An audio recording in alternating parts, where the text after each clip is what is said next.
केवल मनुष्य की गर्दन ऊपर की तरफ है, रीढ़ ऐसे सीधी है।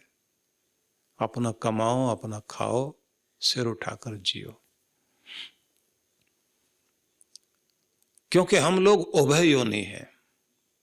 पशु पक्षी कीट पतंग ये सब भोग योनि है।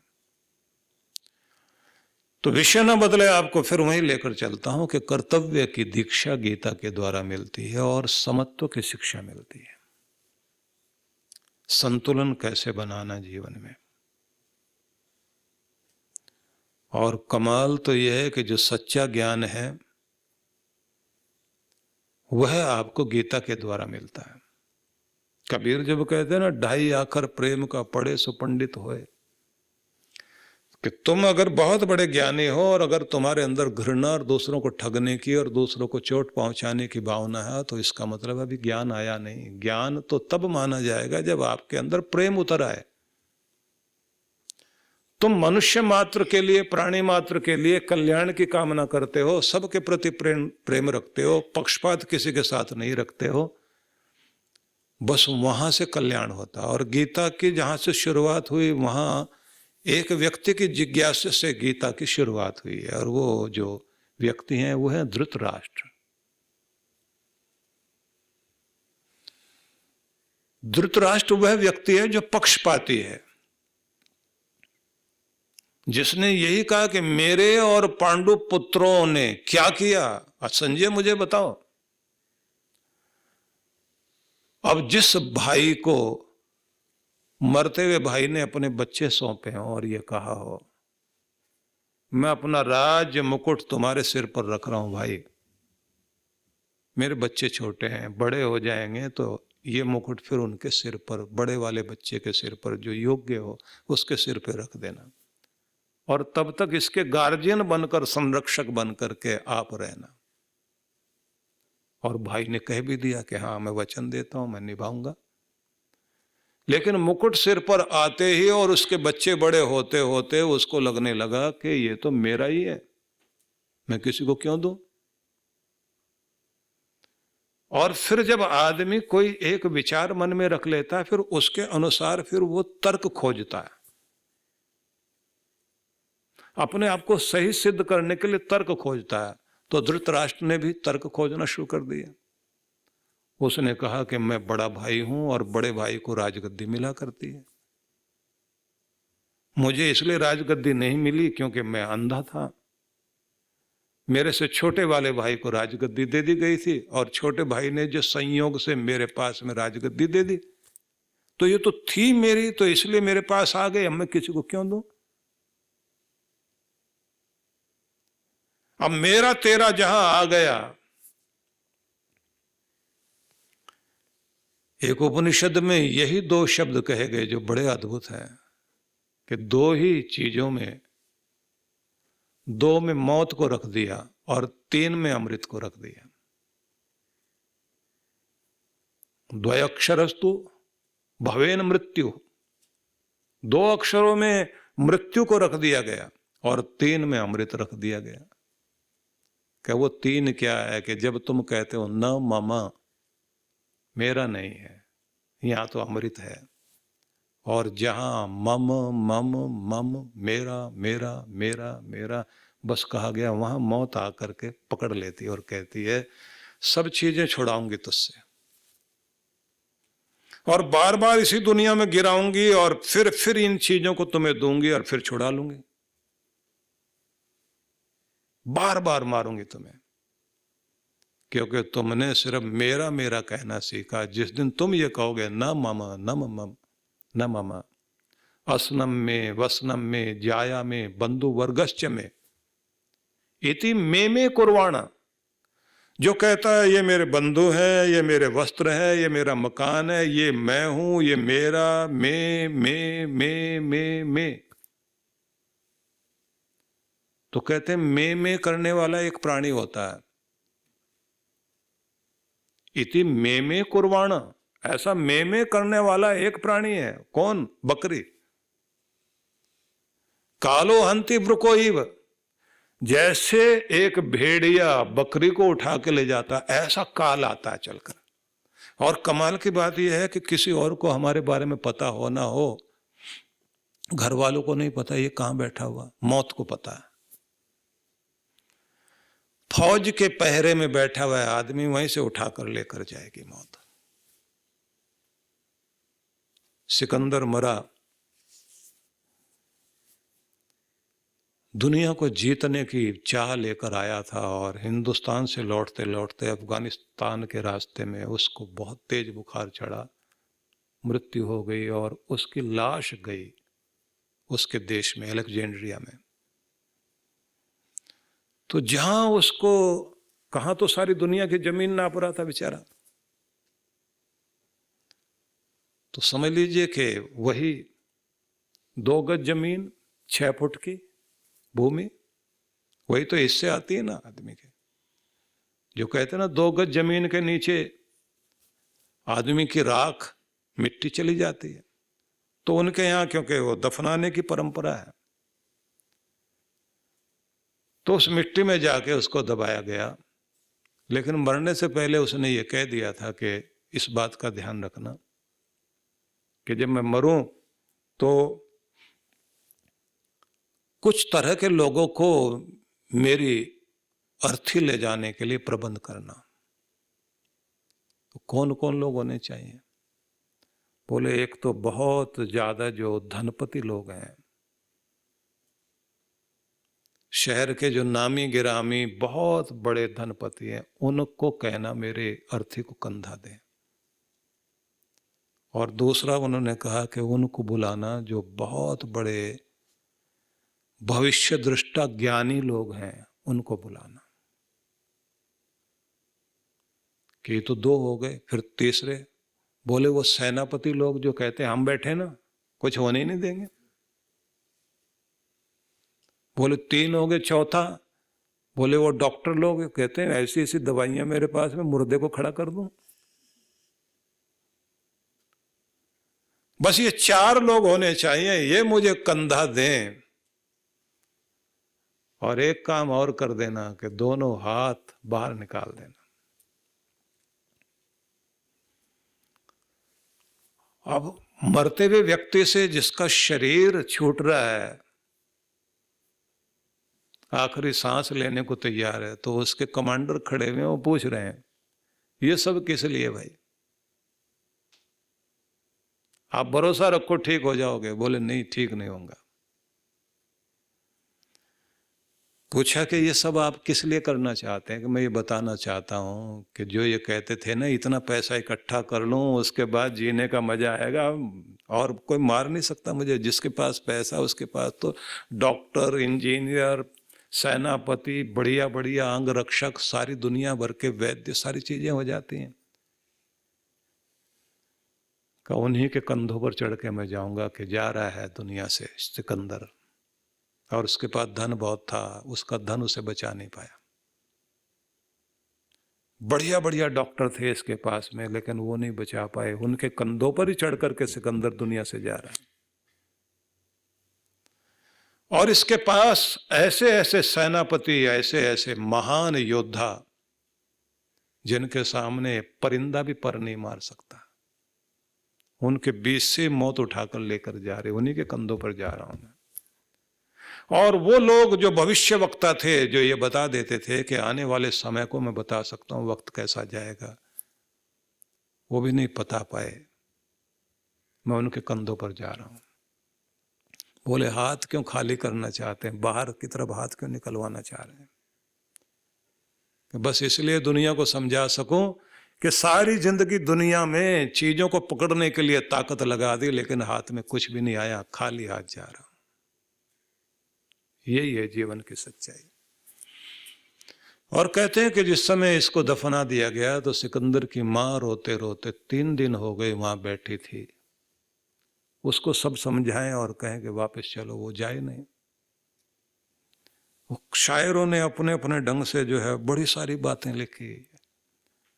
अलेक्जेंड्रिया में जो इतिहास चलता, कहानियां चलती, बड़ी अलग अलग तरह की कहानियां चलती हैं। बस सारी ये समझ लीजिए कि तीसरा दिन हो गया, बूढ़ी मार हो रही है, तेज हवा का ज्यों काया, बवंडर उठा, रेत उठा, आसमान की तरफ उड़ रहा है। और एक आवाज आती है, बूढ़ी माँ तुम यहाँ किसे किसे पुकार रही हो, किसे ढूंढ रही हो? वो कहती है मैं अपने बेटे सिकंदर को। कौन से सिकंदर को? मैं कब्रिस्तान की मिट्टी हूं, गवाह हूं सैकड़ों सालों की, सैकड़ों सालों की गवाह हूं, तो कौन से सिकंदर को ढूंढ रही है मां? बूढ़ी मां कहती है वो मेरा सिकंदर जिसकी घोड़ों की टापों से उठती थी रेत और उसकी धूल से आसमान अट जाया करता था, और जिसके झंडे के नीचे दुनिया सिर झुकाया करती थी,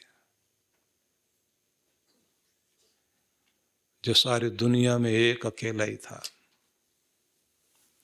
मैं अपने बेटे उस सिकंदर को ढूंढ रही हूं जिसका परचम लहराता था दुनिया में। आवाज आती है कि सुन मां, ऐसा एक सिकंदर नहीं हुआ, हजारों सालों से हम देख रहे हैं, ऐसे तो यहां सैकड़ों आए हैं और ये मिट्टी सबको खा गई, और आगे भी आएंगे, और ऐसे कोई रोने वाली मां बैठेगी। शायर ने लिखा, ऐ शमशान तेरा सन्नाटा क्यों नहीं जाता, तेरी खामोशी क्यों नहीं जाती?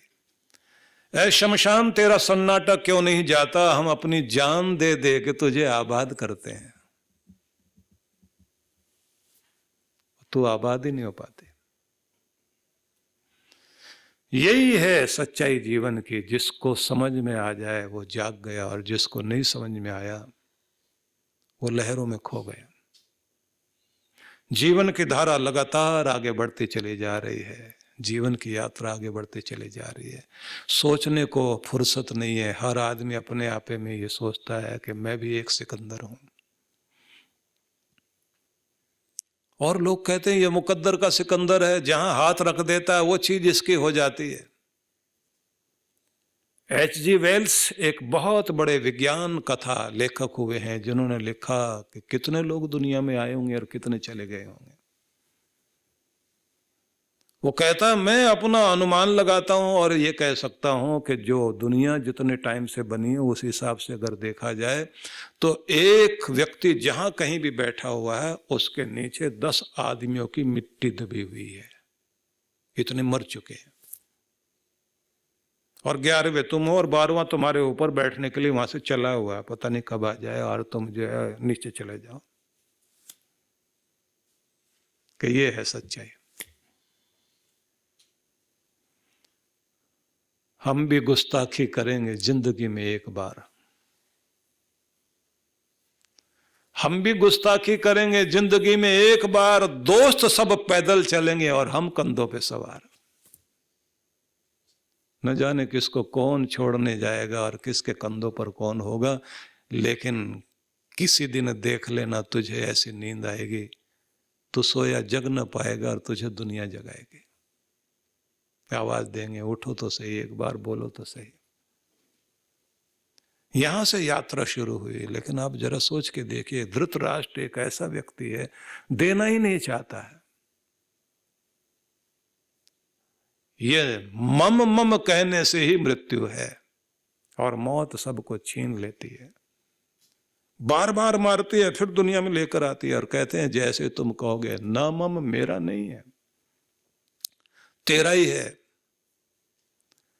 और तेरा कहते कहते तेरा रूप धारण कर लूं, यही भक्ति है। तू तू करता तू भया, मुझ में रही न हूं, वारी तेरे रूप पर जित देखूं तित तू, हर जगह तू ही तो नजर आता है।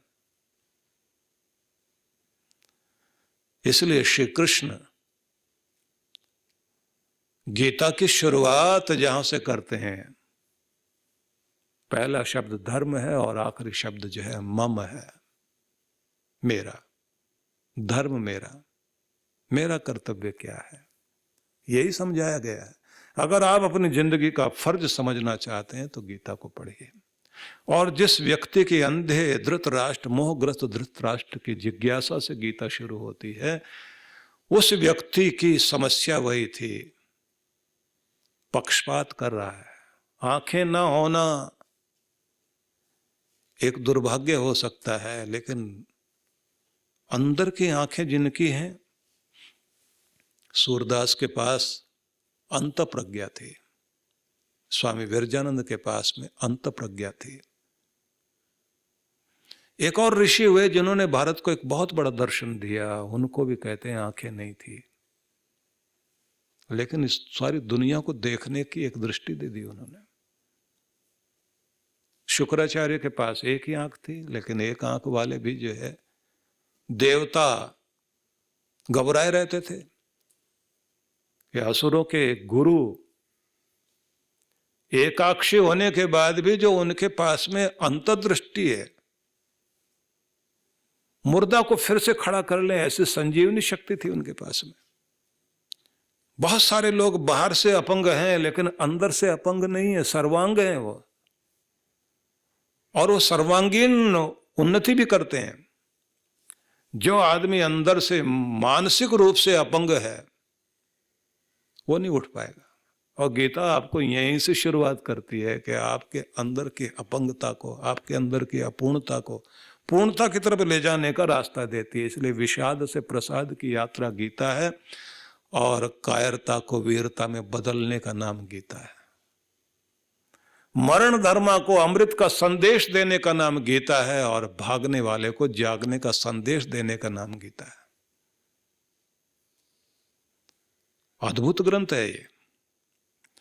आप सबको, क्योंकि आज तो ये भूमिका है जिस पर मैं आपको बताना चाहता हूं कि क्यों इस तरफ हम चलें, ये क्या देना चाहती है हमें। इस गीता के द्वारा कितने कितने लोगों के जीवन में कितने कितने चमत्कार हुए।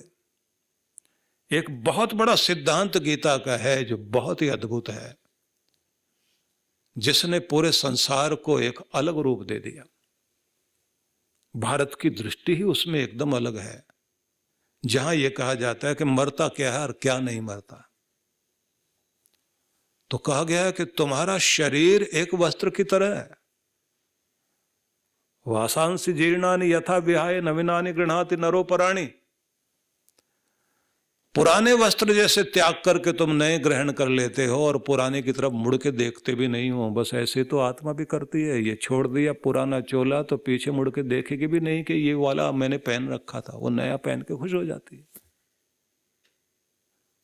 कृष्ण जब ये कहते हैं तुम मरते नहीं हो, तुम पहले भी थे, तुम आज भी हो, तुम आगे भी रहोगे। और अर्जुन को ये समझाते हैं कि ये जो राजा अभी लड़ने के लिए खड़े हुए ना, अर्जुन ये पहले भी थे, आज भी और आगे भी रहेंगे। बीच में चोला बदलेगा जरूर। हम बदल बदल कर आते रहते हैं इस दुनिया में, हम फिर जन्म लेते हैं। बहुत अद्भुत ग्रंथ है ये गीता।